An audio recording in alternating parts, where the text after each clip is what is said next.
Bismillahirrahmanirrahim. Perkenalkan, nama saya Salma Hairunisa dari kelas 11 MIPA 4. Dan saya Yulis Rahmawati. Di sini saya bersama Yulis Rahmawati akan membahas mengenai kasus 1 dan kasus 2. Saya akan membahas kasus 1.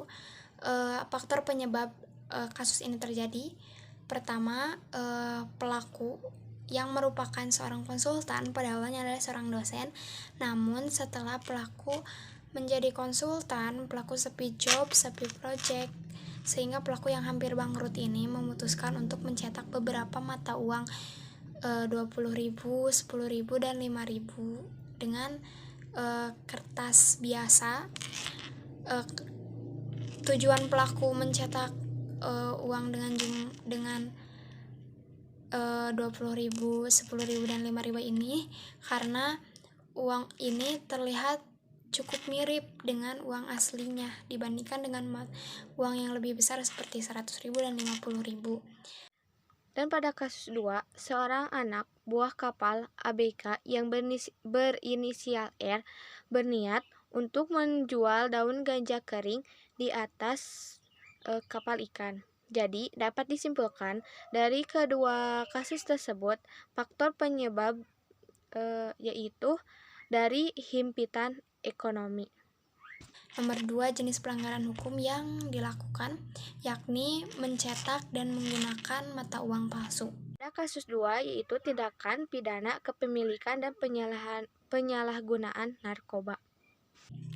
Yang ketiga, ketentuan perundang-undangan yang dilanggar, yakni pasal 244 KUHP yang berbunyi, barang siapa memalsu atau meniru uang atau kertas yang dikeluarkan negara dengan maksud untuk mengedarkan atau menyuruh untuk mengedarkan mata uang atau uang tersebut sebagai asli dan tidak palsu, diancam dengan pidana 15 tahun penjara. Kasus 2 yaitu UU RI No 35 tahun 2009 dan pasal 114 ayat 2 tentang pengedaran narkoba.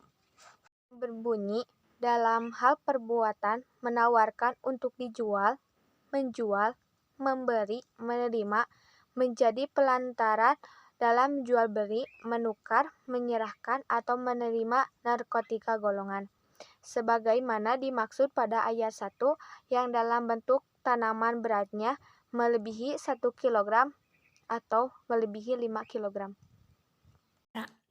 Lalu yang selanjutnya adalah sanksi yang kemungkinan akan diterima oleh pelaku, yakni terdapat pada pasal 26 ayat 1. Pelaku terancam pidana paling lama 10 tahun penjara dan denda paling banyak 10 miliar.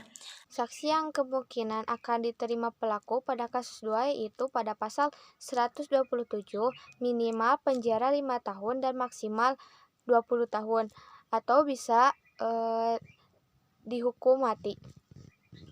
Lalu solusi apa sih yang nantinya bisa mencegah agar kasus seperti ini tidak terulang kembali? Tentu saja ya, karena ini berkaitan dengan uang, maka pemerintah punya tugas tersendiri untuk mengedukasi masyarakat agar lebih waspada, agar lebih hati-hati terhadap uang palsu. Tentu saja masyarakat harus bisa membedakan mana uang palsu dan uang asli. Ada caranya ya. Kenapa seperti ini? Karena apabila masyarakat lebih waspada, seperti yang terjadi pada kasus ini, pelaku membeli rokok ke warung, lalu ternyata si penjualnya itu menyadari kalau uang itu palsu, akhirnya melaporkan ke polisi.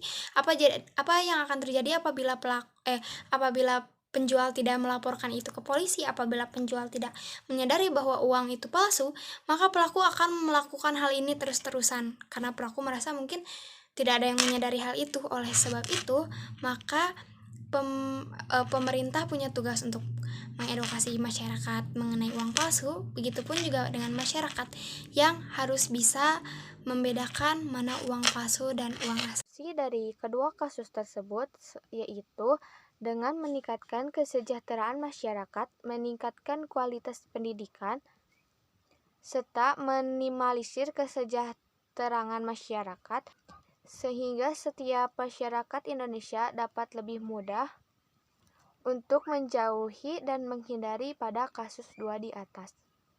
Sekian dari kami. Wassalamualaikum warahmatullahi wabarakatuh.